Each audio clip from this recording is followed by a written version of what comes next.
So guys, आज की video में हम पूरा जनरल बायोलॉजी पढ़ेंगे। किसी भी कॉम्पिटिटिव एग्जाम के लिए, स्पेशली फॉर यूपीएससी, एसएससी और सीडीएस एग्जाम्स के लिए this video is very very important. और यहाँ पे हम जनरल बायोलॉजी के सारे कॉन्सेप्ट समझेंगे जो कॉम्पिटिटिव एग्जाम के लिए ज़रूरी है। वीडियो अगर पसंद आए तो सब्सक्राइब करना, लाइक करना। यहाँ पे हम टॉपिक्स कवर करेंगे। सेल क्या होते हैं, prokaryotic, eukaryotic cell, animal and plant cell, classification of organisms, disease, vitamins, blood groups relations, vaccine types and working. ये टॉपिक्स बहुत इंपॉर्टेंट है। सोर्सेज मैंने क्या लिए हैं, एनसीईआरटी साइंस की class 11th chapter 513 newspaper previous year questions. जितने भी प्रीवियस ईयर क्वेश्चन यूपीएससी में पूछे गए हैं, सीडीएस में पूछे गए हैं, सारे मैंने टॉपिक्स इंक्लूड किए हैं। प्लस यहाँ पे क्लास 11th के जो ये पूरा मटेरियल मैंने वहाँ से लिया है और बहुत ही कॉमन लैंग्वेज में मैंने यहाँ लिखा है। प्लस इसके साथ ही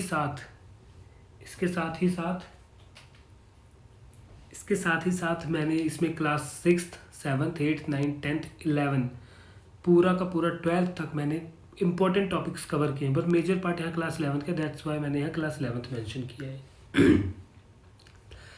तो ये शुरू करते हैं। सेल देखो, बहुत ही मैंने शॉर्ट में लिख रखा है, इससे ज़्यादा कुछ पता होने की ज़रूरत नहीं है, ठीक है। सेल एक बेसिक यूनिट ऑफ लाइफ है। Cell was first discovered and named by Robert Hooke in 1665। बस आपको इतना याद रखना है कि रॉबर्ट हुक ने इसको डिस्कवर किया था 1665 में। बेसिक कंपोनेंट सेल के अंदर सेल मेम्ब्रेन, साइटोप्लाज्म, न्यूक्लियस। देखो ये सेल है, ठीक है, ये पूरा सेल है। ये है ना पिंक कलर की, ये साइटोप्लाज्म है और ये न्यूक्लियस है इसके अंदर। और ये जो इसके ऊपर की कवर है ये सेल मेम्ब्रेन है। और सेल थ्योरी किसने दी थी, स्केल्डन एंड सेचवानी 1838-39 में। All living things made up of cell. देखो जो भी लिविंग थिंग है, एनिमल, प्लांट, ह्यूमन, उन सब के अंदर सेल जरूर मिलेगा। Cell is basic structural and functional unit of life. Basic structure, all new cell comes from pre existing cells. ये लाइन इंपॉर्टेंट है, इसे याद रखना। रुडोल्फ वर्शो ने इसे कहा था कि जितनी भी न्यू सेल्स बनते हैं वो जो पहले के सेल होते हैं उनसे बनते हैं। अच्छा, prokaryotic cell and eukaryotic cell क्या होते हैं, काफ़ी बार आपने इनके बारे में सुना होगा। देखो प्रोकार्योटिक सेल में एग्जांपल ले लो बैक्टीरिया का सेल, ये बैक्टीरिया का सेल, ठीक है। और यहाँ एनिमल सेल ले लेंगे बैक्टीरिया में। देखो ये पहले आप यहाँ डायग्राम देख लो, उसके बाद हम आगे बढ़ेंगे। अच्छे से देख लो, chloroplast, mitochondria, ribosomes, membrane, Golgi body, endoplasmic reticulum, nucleus, ठीक है। इसमें देखो plasmid, ribosomes, flagella, pili, cytoplasm, slime, capsule, nucleoid, cell membrane, cell wall, ठीक है, देख लिया आपने। अब आगे देखो प्रोकार्योटिक सेल्स क्या होते हैं। Prokaryotic cells was tough cell wall. Cell has, जो प्रोकार्योटिक सेल है ना उसकी जो सेल वॉल है वो टफ है। टफ मतलब हार्ड है।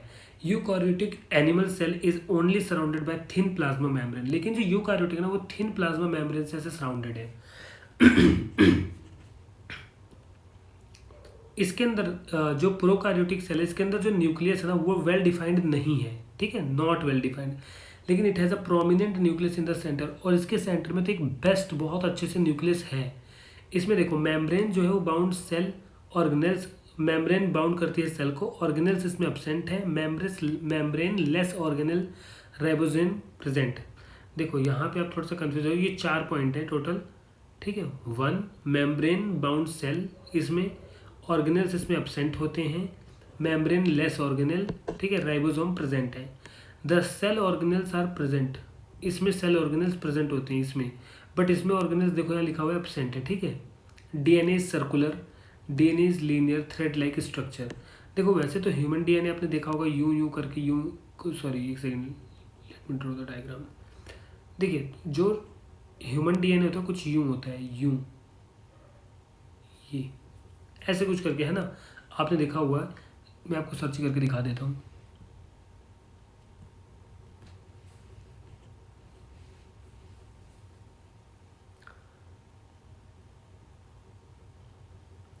सो गाइज ये पिक्चर है डीएनए की। देखो ये डीएनए ऐसे होता है, ऐसे है ना, समझ गए आप। तो डीएनए कुछ इस तरीके से दिखता है। अब आपने जैसे डीएनए देख लिया ये ह्यूमन डीएनए के ऊपर, वैसे यहाँ डीएनए जो इनका लीनियर डीएनए होता है और इनका सर्कुलर डीएनए होता है, ठीक है। एग्जांपल बैक्टीरिया सेल्स और यहाँ पे cells of multicellular organisms. Multicellular मतलब एनिमल सेल। देखो मल्टीसेलुलर और यूनिसेलुलर में क्या फ़र्क है। यूनिसेलुलर होता है जिसमें मतलब एक सेल से बना हो, मल्टीसेलुलर में कई सारे सेल्स से बना हो। अच्छा, एक बहुत ही इंपॉर्टेंट टॉपिक है animal cell and plant cell. इसको ज़रूरी पढ़ लेना, इसमें से बहुत बार क्वेश्चन आए हैं। देखो, एनिमल सेल आप एक बार यहाँ देख लो। एनिमल सेल में क्या क्या होता है? Membrane, cytoplasm, endoplasmic reticulum, nucleus, ribosome, centrioles, mitochondria, Golgi bodies, vacuole. इसमें cell wall, membrane, cytoplasm, endoplasmic reticulum, nucleus, ribosomes, mitochondria, Golgi bodies, vacuole, chloroplast. Compare and contrast करेंगे प्लांट और एनिमल में। देखो, दोनों में क्या पाया जाता है वो कई बार पूछा गया है कि दोनों में कॉमन क्या है, या फिर एक में क्या पाया जाता है। ये पूरा आपको पता हो। प्लांट में cell wall, large vacuole, chloroplast, flagella only in gametes में पाए जाते हैं, ठीक है। एनिमल में नो सेल वॉल एब्सेंट है एनिमल में, ठीक है। देखो लिखो नो सेल वॉल स्मॉल और no vacuole, no chloroplast, flagella. Chloroplast किसमें होता है? इनमें। क्लोरोप्लास्ट वही है जो कि क्लोरोफिल जो ग्रीन रखने में मदद करता है। अच्छा, दोनों में क्या पाया जाता है? Mitochondrion, Golgi apparatus, rough and smooth endoplasmic reticulum, nucleus, cytoplasm, ribosomes. Respiration in cell कैसे होता है? This particular topic is not important, तो इसको काट देते हैं। बट अगर आपको समझना है तो आप इसको, मैं आपको PDF अपलोड करूँगा, इसे अच्छे से आप समझ लेना। वैसे ये इंपॉर्टेंट नहीं है, पूछा नहीं जाता है। अच्छा, अब उन सबके बारे में पढ़ेंगे जिनके बारे में हमने ऊपर देखा है। न्यूक्लियस क्या होता है? न्यूक्लियस DNA कंटेन करता है, जिसको हम ब्रेन ऑफ सेल कहते हैं। Nucleus is the brain of cell, ठीक है। Mitochondria power house of cell. अच्छा, मुझे एक बात बताओ, अगर माइटोकॉन्ड्रिया पावर हाउस है सेल का, तो इसको एनर्जी कौन प्रोवाइड करता है? इसको एनर्जी प्रोवाइड करता है ATP, एडिनोसाइन ट्राइफॉस्फेट, ठीक है। वो इसको इलेक्ट्रिसिटी देता है। ऐसा कहते हैं कि इलेक्ट्रिसिटी देता है, मतलब उसी की वजह से इसमें एनर्जी आती है। जैसे हम खाना खाते हैं फूड, तो हमें एनर्जी आती है कुछ काम करने की। Chloroplast only in plant, photosynthesis से मिलता है। एंडोप्लाज्मिक रेटिकुलम क्या होता है? Synthesis of proteins, lipids, remove toxins from cell. Synthesis, ये प्रोटीन और लिपिड से बना होता है जो कि रिमूव करता है टॉक्सिन सेल से। Golgi bodies, modification of proteins, packaging. Vacuole में स्टोरेज होती है। Ribosome, synthesis of proteins, protein factory of the cell. तो which who is the protein factory of the cell? Ribosomes. Lysosome cell digestion होता है। देखो, suicide bag इसे कहते हैं सेल का। Centrioles only in animals and help in cell division, ठीक है। ये देखो, मैंने आप क्वेश्चन भी लगा रखा है, आप इसे बाद में सॉल्व कर लेना। मैं क्वेश्चन आपके लिए रीड कर देता हूँ। Which of the following statement are correct regarding the general difference between plant and animal cell? Plant cells have cellular cell walls while animal cell do not, ठीक है। अगर आपको पता है कि प्लांट सेल में सेल वॉल होता है या नहीं, प्लांट सेल में सेल वॉल है, एनिमल में नहीं है, ठीक है। यहाँ क्या लिखा हुआ है? Plant cell have cellular cell wall while animal cells, तो ये स्टेटमेंट हमारी करेक्ट हो जाती है। Plant cells do not have plasma membrane like animal cells. Mature plant cell has one large vacuole whiles an animal has many small vacuoles. अब मैं आपको इसका आंसर नहीं बताऊंगा, आप इसे ऊपर जाके पढ़ के इसका आंसर करिए। 3 पेरेंट बेबी क्या होता है? कि 3 बच्चों से, 3 माता पिता से एक बच्चा कैसे पैदा होता है, ठीक है। देखो, ये फादर है, ये मदर है, ये डोनर है, ठीक है। अब देखो, इसको काट दो। देखो, क्रिएटिंग अ 3 पेरेंट फैमिली कैसे बनती है? Mother's egg. देखो, जब 2 कपल्स होते हैं वो बेबी कंसीव नहीं कर पाते, तो क्या होता है कि वो सैरोगेसी करवाते हैं या बच्चा अडॉप्ट कर लेते हैं, या फिर वो बेबी ऐसे करते हैं कि, देखो मैं आपको बताता हूँ। मदर्स एग, ठीक है, रियल मदर, ठीक है। ये डोनर एग, मतलब ये वो वाली मम्मी है जो अपना एग देंगी, ठीक है। ध्यान से देखना। देखो, ये मदर्स एग का समझ लो एक न्यूक्लियस है, ठीक है, हेल्दी न्यूक्लियस। इसमें से ना ये जो हेल्दी न्यूक्लियस है ना, वो हम निकाल लेंगे मदर का, ठीक है। और जो माइटोकॉन्ड्रिया वो डैमेज हो चुका है इसमें, तभी तो बेबी नहीं आ पा रहा है। तो ये वाला है ना, ये न्यूक्लियस हम निकाल लेंगे, और इस न्यूक्लियस को हम जो डोनर एग ना, उसका न्यूक्लियस निकाल के इसके अंदर ये वाला न्यूक्लियस डाल देंगे। तो बेबी ऑलमोस्ट इन्हीं का होगा, वो इनका, बस उसे पैदा कर रही है। सिंपल, समझ गए। मेन चीज़ ये है, इनकी वजह से नहीं हो पा रहा है, लेकिन सब कुछ इसकी वजह से हो रहा है। तो एक सेकेंड, तो जो ये वाला पार्ट है वो इसमें कर देंगे और इनके वाला निकाल देंगे। तो ये बेबी हुआ किसका? इन्हीं का हुआ, ऑफिशियली भी अनऑफिशियली भी।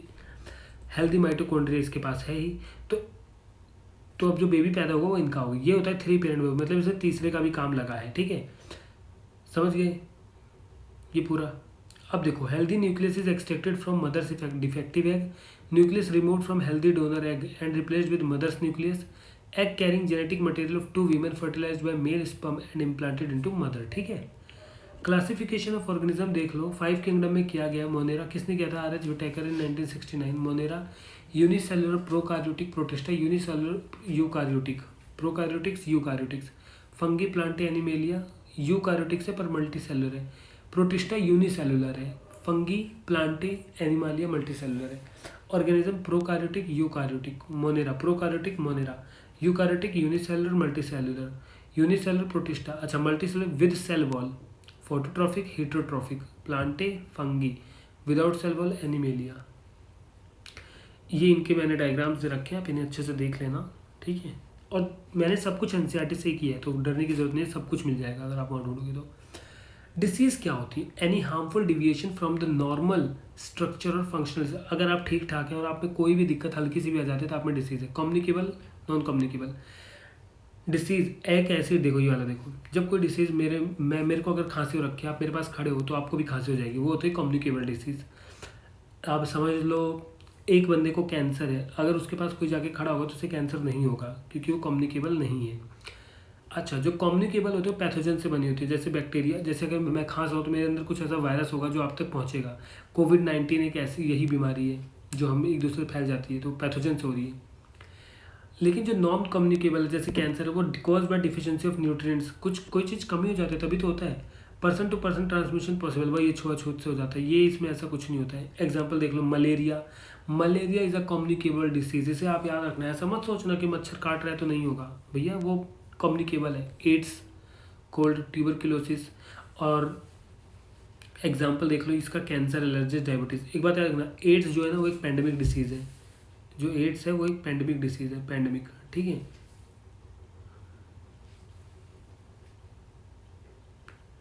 तो एड्स एक पेंडेमिक डिसीज़ है। देखते हैं microbes, very small living things and are sometimes called microbe. बहुत छोटे छोटे होते हैं। Microbes can not be seen with naked eye, हमारी आंखें नहीं देख सकती, उन्हें कौन देख सकता है? सोचो ज़रा। माइक्रोस्कोप। पैथोजेंस क्या होते हैं? Disease causing microscope, microbes. Common human disease, देखो ये सारी याद रखना। बैक्टीरिया कौन कौन सी है, वायरस कौन कौन से में आता है, और ये किस में आता है, ध्यान से, ठीक है। देखो bacteria, cholera, leprosy, tuberculosis, plague, syphilis, anthrax. Virus से small pox, common cold, measles, mumps, hepatitis. इसमें बहुत सारे होते हैं, ABCD, herpes, polio, rabies, Ebola and hanta fever.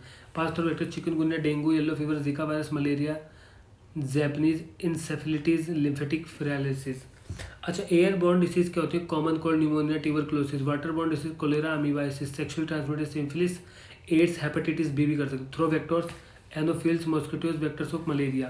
Consider the following, birds, dust blowing, rain, wind blowing. Which of the, पूछ रहे कि अगर आपको कोई, समझ लो यहाँ डिसीज हुई है, ये डिसीज, ये एक आदमी है, इसको एक बीमारी रखी है, अब ये बीमारी इस आदमी तक कैसे जाएगी, ये पूछ रहा है, कैसे जाएगी? तो बर्ड, अगर कोई बर्ड आपके ऊपर आके बैठता है, वो लेकर जाके दे देगा। डस्ट ब्लो करता है, समझ लो धूल उड़ रही है, यहाँ पे बैठ, वही धूल उड़ के आपके ऊपर आएगी, तब आपको भी हो गया। हो ना ऐसा? बस बताओ। रेन, इसको रेन, इसका पानी लगा, नीचे गिरा, फॉर एग्जाम्पल ये पानी आपको कैसे भी टच हो गया, आपको हो गया। विंड ब्लो, हवा के जरिए आपके पास आ गया। तो चारों ही ऑप्शन करेक्ट होते हैं, ठीक है। आई होप आपको समझ आ रहा है कि मैं क्या बता रहा हूँ। ज़्यादा घबराने की जरूरत नहीं, इससे बाहर ज़्यादा कुछ आएगा नहीं। तो डी है इसका आंसर। अब हम एक एक करके उन बीमारियों के बारे में पढ़ेंगे जो अक्सर पेपर में पूछी जाती हैं, ज़्यादा नहीं, बहुत ही कम में, लेकिन उतना जितना पक्का पूछेंगे। ट्यूबरकुलोसिस क्या होता है? ट्यूबरकुलोसिस जो उसे करता है उसका नाम होता है Mycobacterium tuberculosis. Most often affect the lungs को बहुत अफेक्ट करता है। अगर लंग्स को अफेक्ट कर रहा है तो हम उसे प्लूमनरी टीबी कहेंगे। Transmission through the air, cough, sneeze और स्पिट से, ठीक है। Symptoms, cough with sputum, blood at times, chest pains, weakness, weight loss. Treatment, treatable and curable disease है। It is treated with a standard 6 month course चलता है। Multi resistant tuberculosis, bacteria that do not respond to isoniazid and rifampicin, first line anti drug. देखो कई बार ऐसा होता है कि doctor आपको कोई दवाई देता है। फॉर एग्जाम्पल आपको डॉक्टर ने एक एक्स नाम की दवाई दी, ट्यूबरकुलोसिस में किसी को हुआ होगा, समझ लो उसको दी, एक दवाई दी, लेकिन उसने कोर्स पूरा नहीं किया, लेकिन उसका ट्यूबरकुलोसिस ठीक हो गया, पर उसने कोर्स पूरा नहीं किया उन मेडिसिन का। तो अगली बार जब उसको टीबी होगा ना, तो वो पर्टिकुलर जो एंटीबायोटिक जो दिया था ना, वो काम नहीं करेगा, क्योंकि जो ट्यूबरकुलोसिस के जो बैक्टीरिया है ना, उन्होंने उसके खिलाफ ना शक्ति प्राप्त कर ली है। तो वो वो वाला एंटीबायोटिक ख़त्म हो चुका होगा, तो उसको कौन सा टीबी हो चुका होगा? Multi drug resistant tuberculosis TB. तो जब ऐसी जब जब पहली बार किसी को टीबी होता है ना, तो उन्हें ये चीज़ दी जाती है, आइसोनाइज्ड एंड रिफाम्सिन, फर्स्ट लाइन में ये दी जाती है कि आप ये दवाई खाएं, ठीक हो जाए। लेकिन अगर कोई बंदे को दोबारा टीबी होती है और उसने पहला कोर्स अच्छे से पूरा नहीं किया, तो ये दोनों की दोनों दवाइयाँ काम ही नहीं आती हैं। फिर उसको कौन सा टीबी होता है तीसरी बार में? तीसरी बार में उसको होता है एक्सटेंसिवली ड्रग रेजिस्टेंट टीबी, जिसमें is a more serious bacteria that do not respond the most effective second line. उसमें इन दवाइयों पे तो काम करता ही नहीं, और भी जो एंटीबायोटिक देते हैं उसमें भी काम नहीं करता है। अच्छा, इंडिया ने क्या इनिशिएटिव चला इनको ठीक करना? निक्षय इकोसिस्टम है, वेब पोर्टल है, मॉनिटर टीबी करता है। निक्षय पोषण योजना है, this scheme to provide financial support to TB patients. TB हारेगा देश जीतेगा कैंपेन 2019 में आया to elimination TB. The Saksham project by Tata institute social sciences providing psycho social counselling to DRIV patients. Vaccine, इसकी वैक्सीन है, अगर आपसे पेपर में आता है कि क्या टीबी की वैक्सीन है, जी हाँ, बेसिलिक कैलमेटिक यूरिसिन is a vaccine for tuberculosis disease. Truenat TB test give results in are also used for SARS-CoV-2 dot statement directly observe therapy and short course. India notified the highest number of 24.04 lakh tuberculosis in 2018। हमने expect किया था 26 लाख तक, 9 है ना, तो समझ लो 27 लाख तक cases आएंगे, लेकिन आए कितने? 24.5 लाख तक WHO ने बताया हमें। India 1/4 global TB cases according to WHO। World के 1/4 टीबी केसेस तो हमारी कंट्री में मिलते हैं। ये हाल है देश का इस वक्त। इंडिया टीबी रिपोर्ट कौन देता है? State TB index Gujarat, Andhra Pradesh. ये नहीं आएगा, इंपॉर्टेंट नहीं। इंडिया टारगेट क्या है? एलिमिनेट कर देंगे हम टीबी 2025 तक, बल्कि जो ग्लोबल टारगेट WHO ने बनाया कि आप 2030 तक ही एलिमिनेट कर दो, हमने टारगेट बनाया हम 2025 तक ही एलिमिनेट कर देंगे। टाइफाइड, आप टाइफाइड एक बहुत कॉमन सी बीमारी है, सबको पता होगा, कॉज बाय बैक्टीरिया सोलमिनल टाइफी। जो ये बैक्टीरिया, ये पर्टिकुलर चीज़ के लिए बहुत ज़्यादा इंपॉर्टेंट हो जाता है कि इस वायरस की वजह से होता है। Due to contaminated food and drinking water cause fever, vomiting, diarrhoea. Vaccine and antibiotics available, दोनों अवेलेबल है। News Typbar TCV world's first typhoid conjugate vaccine pre qualified by WHO, made in India by Bharat Biotech. देखो, आपने सुना है क्या नाम है? Chocobar. उसी तरीके से इसको याद रखना कि टाइफाइड से टाइप बार, ये TCV जो वैक्सीन है ना, ये सॉरी वैक्सीन कह रहा हूँ, हाँ वैक्सीन है जो ये टाइफाइड के लिए है। और सबसे बड़ी बात, ये क्यों पेपर में पूछा जा सकता है? क्योंकि इसे मेड इन इंडिया में बनी है और भारत बायोटेक ने बनाई है। वर्ल्ड की ऐसी कौन सी पहली कंट्री है जिसने इसको अडॉप्ट किया है हमारी वैक्सीन को? Pakistan. First country in world to introduce WHO recommended Typbar TCV, ठीक है। Disease caused by virus, polio, viral infection disease, 3 distinct wild polio. 3 तरह की टीबी, वो पोलियो होता है, wild polio virus type 1, type 2, type 3, ठीक है। कॉज इरिवर्सिबल पैरालिसिस और इवन डेथ। आपने सुना होगा या देखा होगा, जो बच्चे पोलियो की ड्रॉप नहीं लेते हैं, इंजेक्शंस नहीं लगवाते हैं, वो पूरी ज़िंदगी के लिए पैरालाइज हो जाते हैं, उसका कोई भी इलाज नहीं है, इरिवर्सिबल नहीं है। जो ये सेकंड वाला है ना, wild polio virus type 2, eradicated globally 1999 में पूरी तरीके से ख़त्म हो चुका है। Global commission for the certification of polio myelitis eradication, GCC, declare WPV3 to be globally eradicated in 2019। और ये जो 3 वाली, ये भी पूरी तरीके से बाहर है। लेकिन जो वाइल्ड पोलियो वायरस 1 है ना, वो अभी भी सर्कुलेशन में है अफगानिस्तान में और पाकिस्तान में। और इन दोनों देशों में रहने का बहुत बड़ा कारण ये भी है कि ना तो इनकी इकोनॉमिक कंडीशन अच्छी है, ना तो ये इस लायक है कि ये लोगों को वैक्सीन लगा पाएँ, ना ये किसी इनोवेशन पे ध्यान देते हैं। इनका ध्यान किस चीज़ पे? T फॉर टेररिज्म पे, ठीक है। आगे बढ़ो। There is no cure but it can be prevented through immunisation. Polio vaccine पे आ जाते हैं। Polio vaccine, oral polio vaccine 3 doses at 6, 10, 14 weeks. Oral polio vaccine जो होती है, देखा होगा ना आपने भी, तो बचपन में ली होगी, 6, 10, 14 वीक में, एक 6 वीक में लगती है, एक 10 वीक में लगती है, एक 14 वीक्स में लगती है बच्चे के पैदा होने के बाद। 1 booster dose at 16 to 24 months of age. Weakened virus होता है टाइप 1-3 के लिए। इंजेक्टेबल पोलियो वैक्सीन जो होती है, killed virus vaccine, can not spread disease type 1, 2, 3 तीनों के लिए होती है। Oral vaccine virus is excreted and allowed to circulate in an unimmunized population. Global polio eradication initiative led by national government and the WHO has been monitoring the disease situation globally. तो WHO से globally observe कर रहा है कि कहीं कुछ गड़बड़ ना हो जाए। पर the WHO since 1980 cases of wild polio virus have decreased bye over 99.9%। तो WHO का कहना है कि 1980 से अगर वो ऑब्जर्व कर रहा है तो अब 99.9% केसेस जो है ख़त्म हो चुके हैं पोलियो के। वर्ल्ड पोलियो डे हम 24 अक्टूबर को मनाते हैं। तो ये हमारे let the victory over polio, हमारे अमिताभ बच्चन साहब हैं, ये इसका ऐड भी कर रहे हैं। Polio in India, India received polio free certification by the WHO 2014 after 3 years of zero cases. देखो 2014 में पोलियो 2014 में WHO ने कहा कि भारत में अब कोई भी केस पोलियो वायरस का नहीं है, पोलियो फ्री हो चुका है Bharat.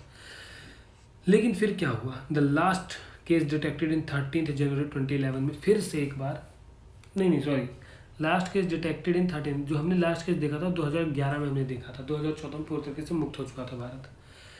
And the most important disease AIDS, जो कि कई बार आपसे पूछा गया है कई पेपर में, एक्वायर्ड इम्यूनोडिफिशियेंसी सिंड्रोम, इसको करने वाला वायरस पता है क्या नाम है उसका, HIV, human immunodeficiency virus. HIV weakens the, हमारे इम्यून सिस्टम को इतना वीक कर देता है कि पूछो मत, खत्म कर देता है पूरे शरीर को। HIV-1 group M is major world wide, ये फैला हुआ है। HIV-2 waste and central Asia में फैला, no cure no vaccine, treatment to prolong life. HIV कैसे फैलता है, एक्सचेंज ऑफ बॉडी फ्लूइड्स। अच्छा इसका मतलब क्या है भैया, फॉर एग्जाम्पल आप बाल कटाने गए, वहाँ पे आपकी कट लग गया गलती से ब्लेड से, आप अब ऐसे समझो कि कोई और आया था, दो बंदे हैं, पहले एक्स गया, उसने बाल कटाया, एक्स को एड्स है, एक्स को हल्का सा कट लग गया, उसका ब्लड उस ब्लेड पे आ गया। अब उसने ध्यान नहीं दिया बार बार ने, उसने बिना ब्लेड चेंज किए उसी से वाई की कटिंग करी और वाई को भी कट लग गया हल्का सा, तो जो उस ब्लेड में वायरस था ना, वो अब वाई के अंदर जा चुका है, तो इसे कहते हैं बॉडी फ्लूइड्स थ्रो और जा सकता है। दूसरा सेक्सुअल कांटेक्ट भी में हो सकता है, ब्लड ट्रांसफ्यूजन में, प्रेगनेंसी में using common syringe. Common syringe का मतलब है यही इंजेक्शन डॉक्टर ने एक्स को लगा दिया, वही एक्स को तो एड्स है, अब वही वाला वाई को भी लगा दिया, तो वाई को भी एड्स हो गया। ठीक है, तो कभी भी अगर हेयर कटिंग करवाने जाएँ, कहीं भी जाएँ, तो याद रखें, उसको बोलो कि अपना चेंज करो भैया, ये सब एड्स पैंडेमिक है, मैंने आपको बता ही दिया था। पैंडेमिक, एपिडेमिक और आउटब्रेक में तीनों में क्या फ़र्क है। पैंडेमिक क्या होता है, पैंडेमिक कोरोना वायरस पूरी दुनिया में फैल गया था, याद है।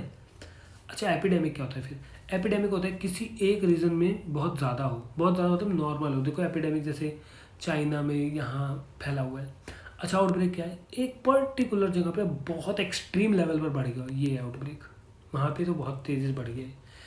पैंडेमिक्स अब याद कर लो, स्पेनिश फ्लू पैंडेमिक थी, सार्स 2003 पैंडेमिक थी, स्वाइन फ्लू 2009 पैंडेमिक थी, मेर्स 2012 पैंडेमिक थी, इबोला 2014 पैंडेमिक थी, जीका 2015 कोविड-19 पैंडेमिक्स थी। थर्ड है corona virus, family of viruses, 2019 novel COVID temporary name given by WHO, SARS-CoV-2 naming by ICTV international committee on taxonomy of viruses forming in 1966 governed by international union of microbial society. COVID-19 disease called bye SARS-CoV-2, nothing important, बस याद रखना कि COVID-19 को जो virus कर रहा है उसका नाम SARS-CoV-2 है।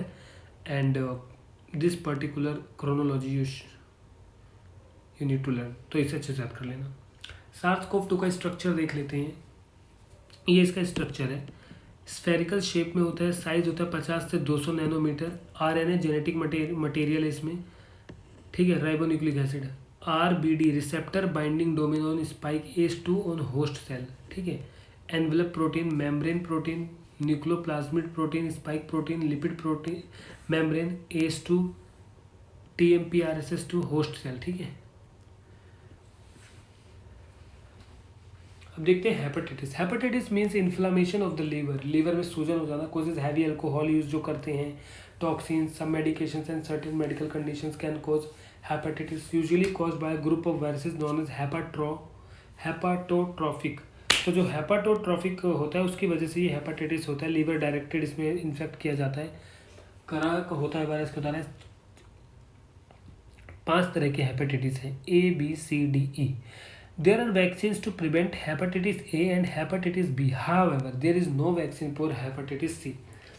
तो देखो वैक्सीन है लेकिन किस किस के लिए, A और B के लिए, लेकिन कोई भी वैक्सीन अभी C के लिए नहीं है।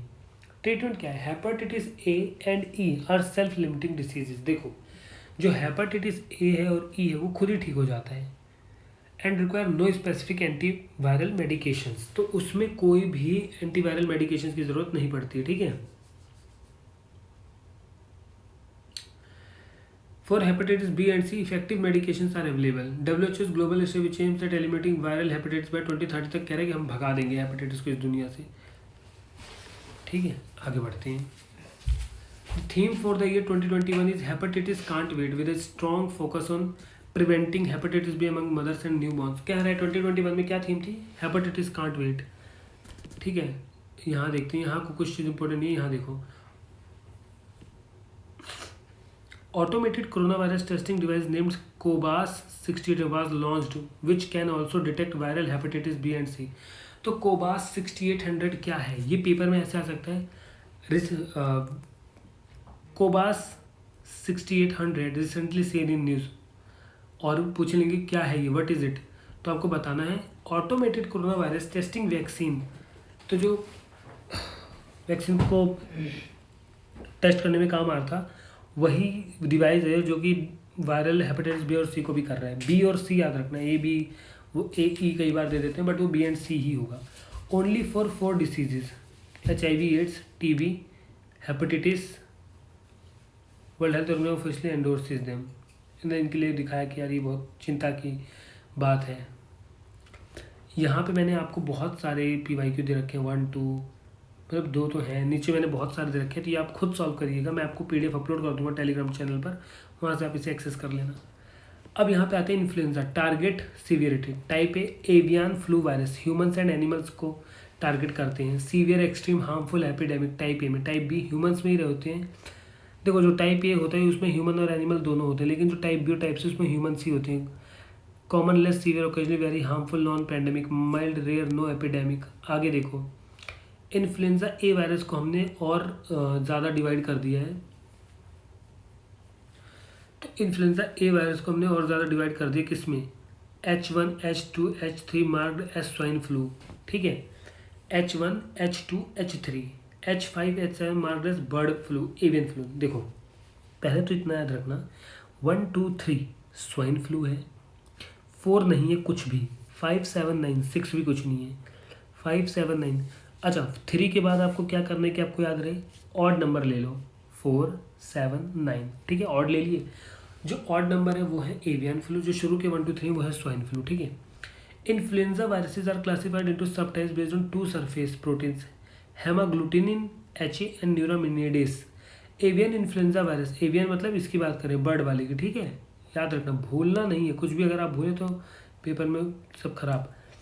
एवियन इन्फ्लुएंजा वायरस सब टाइप्स इंक्लूड ए H5N1, ठीक है, और ए H7N9, ए H9N2, ठीक है, मतलब ए तो ये वाला, और बाकी H5 H7 H9 N1 N9 N2, ठीक है, इन तीनों को। Highly pathogenic avian influenza H5N1 virus occurs mainly in birds and is highly contagious among them. तो बर्ड्स के अंदर H5N1 बहुत ही ज़्यादा खतरनाक साबित हो रहा है पिछले कुछ दिनों में, ठीक है। Asian H5N1 is specially deadly for poultry, और H5N1 बहुत खतरनाक है हमारी पोल्ट्री विभाग के लिए। India's status previously 2019, India was declared free from avian influenza H5N1, which had also been notified to the World Health Organization from Animal Health. तो 2019 में क्या हुआ कि सब ने कहा कि एकदम ठीक हो गया है। वर्ल्ड हेल्थ ऑर्गेनाइजेशन जो एनिमल्स की, उन्होंने भी कहा कि हाँ हाँ इंडिया से तो ख़त्म हो चुका है, बट रिसेंट आउटब्रेक इसका 2021 में फिर से देखा गया। No 2 viral disease successfully eradicated globally. देखो स्मॉल पॉक्स 1980 में पूरी तरीके से जा चुकी है। Rinderpest viral disease in cattle buffalo पूरी तरीके से जा चुकी है। हमने 99% हमने पोलियो भी ख़त्म कर दिया अपनी कंट्री से। तो ये देखो यहाँ पे मैंने H1N1 virus sometimes mentioned in the news with reference to which one of the following, AIDS, bird flu, dengue, swine flu. क्या है ये बताओ, बर्ड फ्लू, इसी को एवियन भी कहते हैं, याद है ना, अभी हमने देखा था एवियन इन्फ्लुएंजा, ठीक है। Disease spread through vectors, lymphatic filariasis commonly known as elephantiasis और हाथी पाँव। लिम्फेटिक को हम हाथी पाँव भी कहते हैं। हमने देखो ये मोटे मोटे पैर हो जाते हैं लोगों के, है ना, ये देखो ऐसे, इसमें ये वाला कीड़ा ऐसे भर जाता है। Abnormal enlargement of body parts caused by filarial parasite culex mosquito से फैलता है। Can spread from person to person, फैल सकता है। Second most cause of long term disability after mental illness. Government initiated हाथी पाँव मुक्त भारत, गवर्नमेंट ने चलाया हेल्थ कमिशन लॉन्च इन 2015। ये डायग्राम देख लो, मूड खराब ही हो जाएगा आपको इसको देखकर। Kala azar also known as leishmaniasis, black fever, Dumdum fever. This particular बीमारी बहुत इंपॉर्टेंट है यार, इसे बहुत अच्छे से याद करके जाना। इसको हम लेशमानियासिस कहते हैं, ब्लैक फीवर कहते हैं, दमदम फीवर कहते हैं, लेशमानिया ये रहा, ठीक है। Second biggest parasitic killer in the world after malaria. Malaria के बाद सबसे ज़्यादा जान इसी ने ली है। Half of global cases in India spread through female and sand fly. तो स्प्रेड होता है फीमेल सैंड फ्लाई से। ये पर्टिकुलर ये इसके लिए क्या कहते हैं उसको, तो काला आजार के लिए ये सैंड फ्लाई ही रिस्पॉन्सिबल है फैलाने के पीछे। मलेरिया कॉस्ट, अब देखो ये भी बहुत इंपॉर्टेंट है, कई बार पेपर में पूछा कि इसलिए उसे स्टार मार्क करो, इसे अच्छे से याद ही करके जाना, छोड़ना मत। Caused by parasite plasmodium, spread by female anopheles mosquito. Anopheles mosquito के द्वारा world malaria day 2020 April 25 with the theme zero malaria starts with me. Malaria is leading cause of human morbidity and mortality. सबसे ज़्यादा लोग इसी से मरते हैं। India's efforts in this regard, no need to study this. Objectives, eliminate malaria from all, no. Which bug has more bite, तो clean हो रही है ना। देखो एनोफिल्स एड्स इजिप्टी, अब देखना कैसे क्वेश्चन बनता है। तो वो क्वेश्चन पूछ लेते हैं dengue, yellow fever, chikungunya, lymphatic filariasis, ये सब एड्स मॉस्किटो से होते हैं या फिर एनोफिल्स से होते हैं। तो आपको कहना है सब एड्स मॉस्किटो से होते हैं, ठीक है। प्रेग्नेंट फीमेल्स की वजह से होता है डे। प्रेग्नेंट फीमेल्स मतलब कौन सा मॉस्किटो काटता है, प्रेग्नेंट फीमेल होती है जो मॉस्किटो, वो, ठीक है। Why do they bite day, when मतलब दिन में। Resting position lies parallel to resting surface. Location predominantly urban में, अर्बन में जब breeding ground shallower water surfaces, यहाँ देखो बॉडीज ऑफ वाटर में ब्रीड करते हैं ये एनोफिल्स। ये मलेरिया है, मॉस्किटो में प्रेग्नेंट फीमेल्स रात को काटते हैं malaria. With abdomen sticking upwards, predominantly rural bodies of water, ठीक है। अब आगे बढ़ते हैं animal disease, food and animal disease. ये देखो एनिमल डिसीज ऐसे होती हैं, ये वायरस की वजह से होती है, ठीक है। Affects cloven hoofed animals including cattle, buffalo, sheep, goats, pig. It is not zoonotic and rarely transmit to humans, ठीक है। अब पेपर में आ जाएगा it is never transmit to humans, तो वो गलत हो जाएगा, हो जाती है ट्रांसफर बट रेयरली कभी कभी होती है। ब्रुसेलोसिस ऑल्सो नोन एज माल्टा फीवर और मेडिटेरेनियन फीवर। तो माल्टा फीवर और मेडिटेरेनियन फीवर, उसमें आगे क्या लिखा हुआ है, बैक्टीरियल डिसीज है ये। Zoonotic disease transmit from animal to humans हो जाती है। It affects cattle, sheep, goat, pig due to consuming raw milk और वीट। बर्ड डिसीज में देखते हैं एवियन बोटुलिज्म, पैरालाइटिक डिसीज है। बर्ड डिसीज में affects nervous system of birds cause by bacteria clostridium botulinum. Bacterium is found in soil, heat resistant, anaerobic and secret. देखो this is not very important but ठीक है, आपने इसे पढ़ लेना, PDF में दे दूंगा। जो इंपॉर्टेंट मैं उसे खुद इंपॉर्टेंट मार्क कर रहा हूँ। और हाँ एक और चीज़, अगर कुछ चीज़ न्यूज़ में सुनना, जैसे अगर कल को ये चीज़ न्यूज़ में आ जाती है, कल ही आ जाती है, तो उसे पक्का याद कर लेना, क्योंकि फिर वो पूछ सकता है।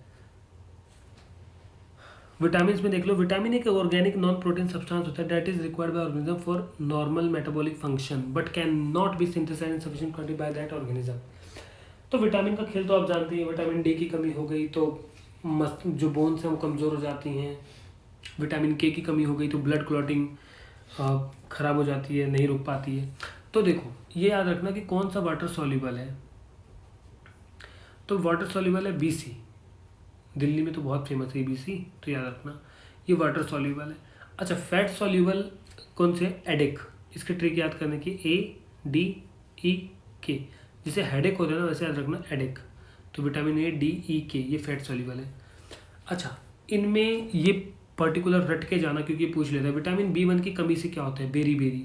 अच्छा देखो ये सारे तो वाटर सॉल्युबल में है विटामिन, ये फैट सॉल्युबल में। अगर ये फैट सॉल्युबल है मतलब ये लोग एडिक, ठीक है याद रखना।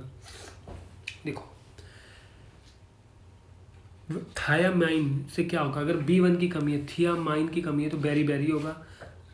राइबोफ्लेवियन B2 की कमी ग्लोस्टिस होगा, को दिख रहा है ना, एक अब दिख रहा होगा सही से।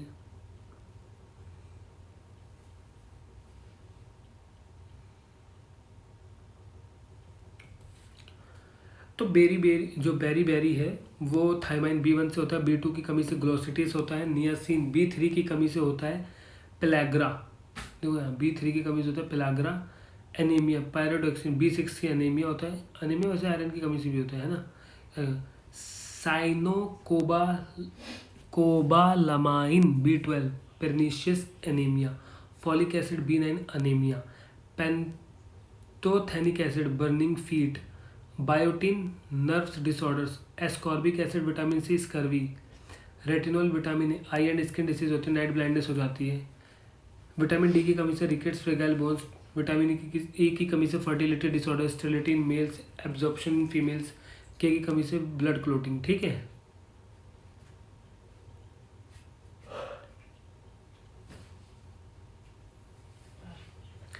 तो ये दिख रहा है, देखो रिकेट्स, विटामिन डी की कमी से पैर ऐसे थे पहले नॉर्मल, फिर ऐसे हो गई। स्कर्वी, अगर विटामिन सी की कमी, छाले वाले पड़ने लग जाते हैं बहुत ज़्यादा। अगर बेरी बेरी किसी को हो जाता है उसके हाथ ऐसे हो जाते हैं, पूरा शरीर ऐसा हो जाता है। अगर आपको अगर किसी को नाइट ब्लाइंडनेस हो जाता है तो जैसे नॉर्मल है तो उसकी ऐसी कंडीशन हो जाती है। तो vitamin C, vitamin D, vitamin E, अभी हमने पढ़ा विटामिन डी से रिकेट्स होते हैं, ये रहा। विटामिन सी से स्कर्वी होता है, ये रहा। विटामिन ई से नाइट ब्लाइंडनेस नहीं, तो ए से होता है। तो 3 गलत हो गया, 3 गलत, 3 गलत, 1 2 ठीक। अब ह्यूमन ब्लड के बारे में पढ़ते हैं। Components of blood, plasma, red blood cells, white blood cells जिसको हम ल्यूकोसाइट्स भी कहते हैं, platelets for clotting, features, colour red होता है, हेमोग्लोबिन होता है, ट्रांसपोर्ट ऑफ ऑक्सीजन, पीएच 7.2, हमारे ब्लड का पीएच याद रखना 7.2 है, 5 लीटर्स वॉल्यूम अप्रोक्स। इस डायग्राम पे मत जाना, बेकार है। Blood groups, red blood cell type A B O, antigen A B A and B. इसको ना आप एक बार मेरी किसी, मैं एक वीडियो डालूंगा उसमें कैसे हम, अगर आपके मम्मी का ए है और आपका बी है तो आपका ब्लड ग्रुप क्या होगा वो हम पता लगा सकते हैं बिना टेस्ट किए। तो वो ट्रिक मैं आपको सिखाऊंगा नेक्स्ट वीडियो में, इसमें हम टाइम वेस्ट नहीं करेंगे। RH फैक्टर क्या है, ऑल्सो कॉल्ड रेसिस फैक्टर, इसी की बेसिस पे ब्लड वाला वो वाला कॉन्सेप्ट मैं आपको बताऊंगा, इतना आप लीव करिए। देखो ये वाला टेबल मेरे को आपको समझाना है कि अगर मदर का ए है और फादर का ए है तो बच्चे के अंदर ए और ओ में से दोनों कुछ भी हो सकता है। तो इस तरीके से मैं आपको वो टेबल अच्छे से समझाऊंगा, ठीक है। अभी इसको छोड़ दो, ये मैंने कट कर रखा है। बेसिकली ये मैंने कट कर रखा था कि दोबारा रीड ना करना पड़े, बट आप लोगों के लिए तो इम्पोर्टेंट है ही, तो इसे पढ़ लेना। वैक्सीन देखते हैं। Biological agents that elicit an immune response to a specific antigen derived from an infectious disease causing pathogen, generally it comprises an agent that has resemblance to the disease causing microbe. Immunization, the action of making a person or animal immune to infection typically by inoculation. Types of vaccine देख लो। अब मैं आपको वो concept से पढ़ाने जा रहा हूँ जो कि बहुत इंपॉर्टेंट है, बच्चों को बहुत दिक्कत आती है कि उन्हें पता नहीं होता कि आखिर ये सब क्या हो रहा है। तो आज ये दिक्कत खत्म हो जाएगी हमेशा के लिए, ठीक है। हम सिर्फ इंपॉर्टेंट चीज़ें पढ़ेंगे, ठीक है। देखो, तो टाइप्स ऑफ वैक्सीन में 3 मेन अप्रोचेज हम अपनाते हैं। यूजिंग अ होल वायरस, हम एक पूरा वायरस ले लेते हैं, जैसे कोरोना वायरस का हमने एक वायरस उठा लिया। फॉर एग्जांपल मलेरिया का एक मच्छर उठा लिया, पूरा मच्छर उठा लिया, ठीक है। दूसरा, हमने उस मच्छर के बस ऊपर के पंख उखाड़ लिए, अब उस मच्छर को हम वायरस समझना, ठीक है। हमने एक पूरा वायरस ले लिया वैक्सीन बनाने के लिए, या तो दूसरा हमने उस वायरस का बस वो हिस्सा ले लिया जो कि रिस्पॉन्सिबल है, जो कि इम्यून सिस्टम को ट्रिगर कर देगी, बेटा जग जा। और तीसरा, हमने उसका सिर्फ एक जेनेटिक मटेरियल लिया कि वो किससे बना हुआ है, तो हमारा इम्यून सिस्टम उसे डायरेक्टली पहचान लेगा। होल माइक्रोब अप्रोच, और ये मैंने WHO की साइट से लिया, ठीक है, तो आप इस पर रिलाई कर सकते हो। होल माइक्रोब अप्रोच देखते हैं। अब दूसरा क्या है, इनएक्टिवेटेड वैक्सीन किसे कहते हैं, इनएक्टिवेट और किल यूजिंग केमिकल सेट और रेडिएशन। फॉर एग्जांपल मैंने वायरस उठाया, उसको जान से मार दिया, और मारने के बाद मैंने उससे वैक्सीन बनाई, तो उससे हम कहते हैं inactivated vaccine. Flu, polio vaccine, Covaxin इन्हीं से बनी है। लाइव एटीन्यूटेड वैक्सीन, मैंने जो वायरस है उसको पूरा लिया, जिंदा वायरस, लेकिन वो वीक है, मरने ही वाला है, मैंने वीक वर्जन ऑफ वायरस लिया, इससे क्या उससे वैक्सीन बनती है, measles, mumps, rubella MMR vaccine. Viral vector uses a safe virus to deliver specific sub parts called proteins, Ebola vaccine, ठीक है। सिर्फ कुछ स्पेसिफिक पार्ट ले लिया कि ये सेफ होगा हमारी वैक्सीन बनाने में, इसको ले लेते हैं और बना लेते हैं। कोविशील्ड और एबोला इसी से बना है। Subunit approach, the genetic approach, subunit में हमने ऊपर की चीज़ें ली, only uses very specific parts of subunit using bacteria virus, whooping cough, tetanus, diphtheria से बनाए, हमने उसका न्यूक्लियस ही ले लिया, इसको कहते हैं nucleic acid vaccine. Uses genetic material for specific, कैसे वो बना है हमारे इम्यून सिस्टम, अगर उसे समझ गए तो ऐसी कोई बीमारी है हमारे इम्यून सिस्टम तोड़ देगा। Toxoid vaccine, made by inactivating the toxin that causes disease symptoms. Conjugate vaccine, they are made using a combination of 2 different components, जब 2 डिफरेंट कंपोनेंट्स A + B से मिलकर बनकर कोई वैक्सीन बनती है ना, तो उसे कहते हैं कॉन्जुगेट वैक्सीन।